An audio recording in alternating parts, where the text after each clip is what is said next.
नयाँ वर्षको शुभकामना।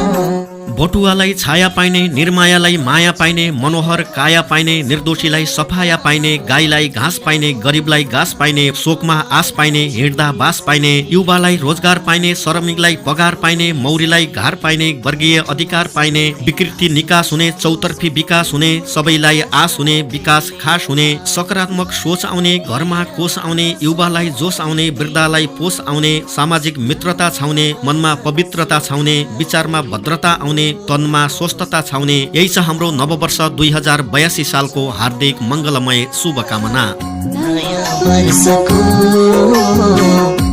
नववर्ष 2082 सालको पावन अवसरमा स्वदेश तथा विदेशमा रहनुहुने आम नेपाली आमाबुवा दाजुभाइ तथा दिदीबहिनीहरूलाई लोकतन्त्र र गणतन्त्रको प्रत्याभूति, मानवाधिकारको रक्षा, समताको प्रत्याभूति, सुशासन, आत्मरक्षा, आत्मसमीक्षा, आत्मसम्मान, परिवर्तनकारी सकारात्मक सोचको विकास, वैज्ञानिक समाजवादी बाटोको निर्माणमा एकबद्ध हुने समयको सिर्जना होस्। क्रान्तिकारी सोचको विकास, निरङ्कुश नेतृत्वको अन्त्य, साझेदारी नेतृत्वको विकास, युवा रोजगारीको सिर्जना होस् र यस नववर्षले आम नागरिकमा खुसी ल्याओस्, दुःख कष्ट हराओस् भनी राजनीतिक दल, सम्बन्धित व्यक्तिहरू, जनप्रतिनिधि, सरकारी एवं गैर सरकारी सङ्घ संस्थामा कार्यरत कर्मचारी, विवेश, शिक्षक, पत्रकार, कलाकार, दलित, महिला, फरक क्षमता भएका व्यक्तिहरू, नागरिक समाज, मानवाधिकार कर्मी, सञ्चार कर्मी, सुरक्षा कर्मी, युवा क्लब, बाल क्लब, सामुदायिक संस्था, शहीद परिवार, उत्पीडित वर्ग, व्यापारी, सामाजिक कार्यकर्ता लगायत आम नेपाली नागरिकहरूमा सुख, शान्ति, समृद्धि, सुस्वास्थ्य, दीर्घायु एवं उत्तरोत्तर प्रगतिका लागि हार्दिक मङ्गलमय शुभकामना व्यक्त गर्दछौं।